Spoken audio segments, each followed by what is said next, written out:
ভুতুড়ে জাহাজ the flying Dutchman সমুদ্রের সবচেয়ে ভয়ঙ্কর কিংবদন্তি। গভীর সমুদ্র, ঘন কুয়াশা, হঠাৎ দূরে দেখা যায় একটি পুরনো পালতোলা জাহাজ। কিন্তু সমস্যা একটাই, জাহাজটিতে কোনো মানুষ নেই। আর বলা হয় এই জাহাজ কখনো বন্দরে পৌঁছায় না। এটাই সেই ভয়ঙ্কর কিংবদন্তি, দ্য ফ্লাইং ডাচম্যান। এই গল্পের শুরু প্রায় 17 শতকে। ডাচ নাবিক ক্যাপ্টেন ভ্যান ডার ডেকেন এক ভয়ঙ্কর ঝড়ের মাঝেও জাহাজ ঘুরিয়ে নিতে অস্বীকার করেন। কথিত আছে তিনি অভিশাপ দেন, এই ঝড় শেষ না হওয়া পর্যন্ত আমি সমুদ্র ছাড়ব না, চাইলে চিরকাল লাগুক। আর ঠিক তখনই তার জাহাজ ও ক্রু অভিশপ্ত হয়ে যায়। তারা চিরতরে সমুদ্রে আটকে পড়ে। এরপর শত শত বছর ধরে নাবিকরা দাবি করে ঘন কুয়াশার মধ্যে এই জাহাজকে ভেসে থাকতে দেখা যায়।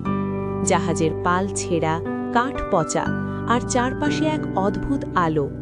কথিত আছে যে জাহাজ দ্য ফ্লাইং ডাচম্যান দেখে তার যাত্রা নাকি শেষ হয়ে যায়।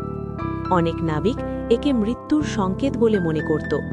1881 সালে ব্রিটিশ রাজকুমার প্রিন্স জর্জ পর্যন্ত এই জাহাজ দেখার দাবি করেন।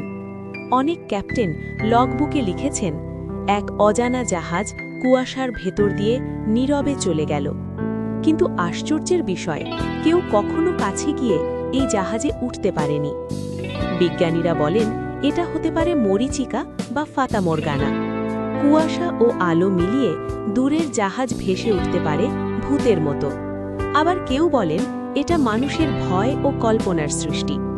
কিন্তু প্রশ্ন থেকেই যায়, একই গল্প, একই বর্ণনা, এত শতাব্দী ধরে কিভাবে? দ্য ফ্লাইং ডাচম্যান, একটি জাহাজ যা কখনো ডোবে না, কিন্তু কখনো তীরেও পৌঁছায় না।